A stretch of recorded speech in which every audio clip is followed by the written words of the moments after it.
Parbhani times news, आपकी आवाज सच के साथ।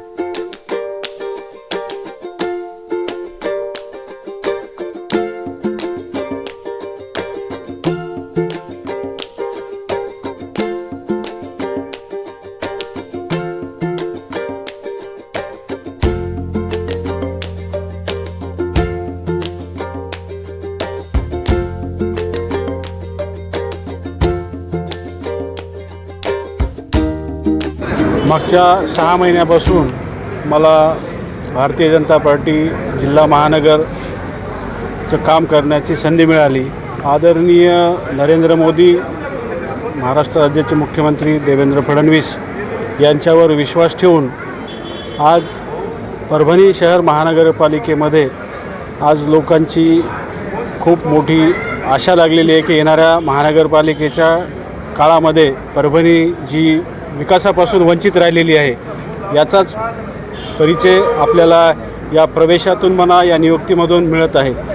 येणाऱ्या काळामध्ये परभणी महानगरपालिका हे आमचं एक ध्येय आहे की येणाऱ्या काळामध्ये परभणी महानगरपालिकेमध्ये भारतीय जनता पार्टीचा झेंडा आम्ही फडकणार आहोत। आणि आज मागच्या 30 वर्षापासून परभणीची जनता ही गृहीत धरल्या जायची याच्या अनुषंगाने या दोघांच्या नेतृत्वावर विश्वास ठेवून परभणी महानगरपालिकेवर लोकांनी खूप असा विश्वास भाजप पक्षावर ठेवलेला आहे। आणि येणाऱ्या काळामध्ये निश्चित महानगरपालिकेच्या अनुषंगाने परभणी शहरासाठी चांगले दिवस येतील ही अपेक्षा व्यक्त करून लोक स्वतःहून पदासाठी मागणी करत आहेत। आणि लोकांमध्ये आज वेगळा प्रकारचा आनंद आहे की येणाऱ्या काळामध्ये परभणीचा विकास होण्यासाठी भारतीय जनता पार्टीशिवाय पर्याय नाही असं लोकांना वाटते। सुरुवातीपासूनच आपल्याला सांगू इच्छितो की सेक्युलर राजकारण करणं हे आपल्या परभणीकरांच्या हिताचं आहे। येणाऱ्या काळामध्ये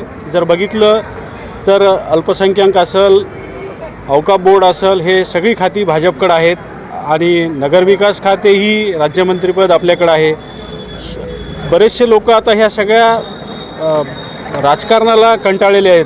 येणाऱ्या काळामध्ये परभणीला विकास पाहिजे, त्याच्यामुळं आम्ही हिंदू मुस्लिम अशा कुठल्याही पद्धतीचा भेदभाव न करता सर्व धर्म समभाव ह्या अनुषंगानेच आम्ही ह्या इलेक्शनला पुढे जाणार आहोत। येणाऱ्या काळामध्ये महानगरपालिकेमध्ये लाडकी बहीण असेल किंवा विविध विकास कामाच्या जोरावरच आम्ही हे इलेक्शन लढवणार आहोत। आणि म्हणूनच अल्पसंख्याक असतील सगळ्या समाजातले लोक भाजपची साथ देत आहेत। काँग्रेस आम्ही सुरुवातीपासूनच परभणी शहराची पंचसूत्री आदरणीय देवेंद्र फडणवीस यांच्या मार्गदर्शनाखाली आणि पालकमंत्री मेघनादिदी बोर्डीकर यांच्या मार्गदर्शनाखाली आम्ही सामोरं जात आहोत।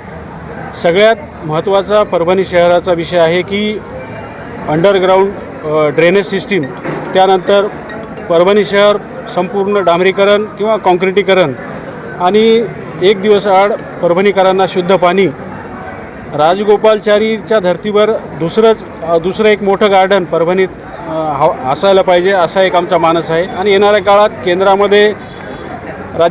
केंद्रामध्ये सरकार आहे, राज्यामध्ये सरकार आहे, पालकमंत्री आपले हक्काचे आहेत।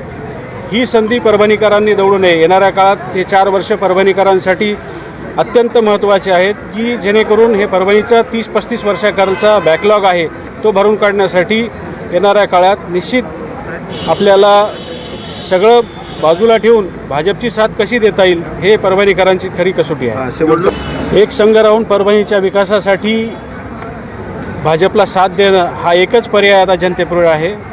बरेचसे जवळपास केंद्र शासन असेल, राज्य शासन असेल, 250च्या वर स्कीम्स चालू आहेत, त्याचा लाभ वेळोवेळी लोक घेत आहेत। आणि येणाऱ्या काळामध्ये परभणीचा विकास होण्यासाठी, परभणीमध्ये भाजप सशक्त करण्यासाठी आणि परभणीचा सर्वांगीण विकास करण्यासाठी भाजपच पर्याय आहे। म्हणून येणाऱ्या काळात निश्चित लोक आम्हाला संधी देतील अशी अपेक्षा आहे। मागच्या 2 महिन्यापासून सगळ्या पदाधिकारी असतील, फादर बॉडी असेल, मोर्चे असतील, 7 मोर्चे आहेत, युवा मोर्चा आहे, या सगळ्यांच्या पदाधिकाऱ्यांच्या निवडी झाल्या होत्या।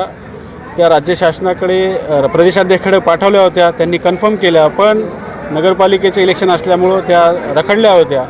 अनेकशा आता महानगरपालिकेचे इलेक्शन येत आहेत, म्हणून त्या अनुषंगाने आम्ही ह्या सगळ्या नियुक्त्या करून त्यांना पदनियुक्ती दिलेली आहे। येणाऱ्या काळात सगळं आम्ही भाजप कोर टीम सगळे पदाधिकारी मिळून आम्ही निश्चित महानगरपालिकेसाठी काम करू, त्या अनुषंगाने हा कार्यक्रम आम्ही घेतला होता.